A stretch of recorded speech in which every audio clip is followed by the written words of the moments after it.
Selamat siang Indonesia, Anda menyaksikan seputar Bali terkini pukul 14 WITA bersama saya Rais Setiawati. Saat berwisata di Ubud, jangan lewatkan melakukan wisata kuliner. Anda bisa mengunjungi restoran Nomad yang menawarkan menu andalan stik tuna dan Balinese tapas.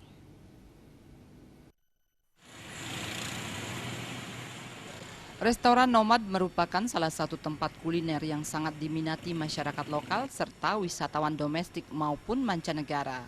Selain menawarkan menu yang khas untuk lidah orang asing seperti pasta vegetarian dan stik tuna, restoran yang berusia hampir 36 tahun ini juga menawarkan menu unggulan seperti Balinese tapas.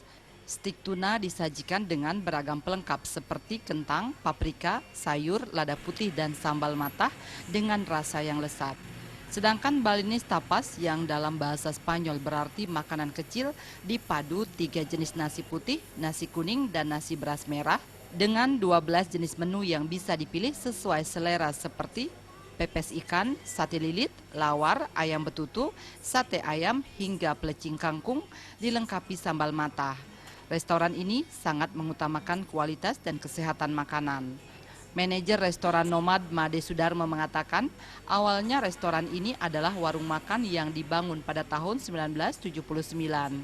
Seiring pesatnya perkembangan pariwisata Ubud, restoran ini terus berkembang menjadi tempat makan ternama yang berlokasi di Jalan Raya Ubud.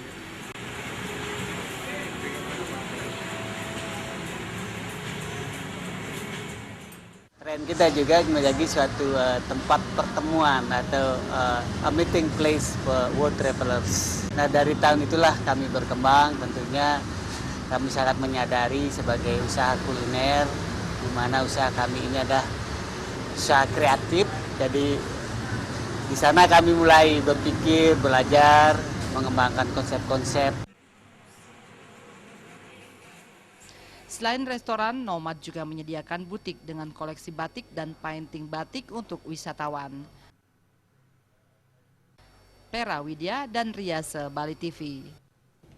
Pemirsa, demikian seputar Bali terkini kali ini. Nantikan informasi menarik kami dalam seputar Bali terkini 1 jam mendatang. Salam Indonesia.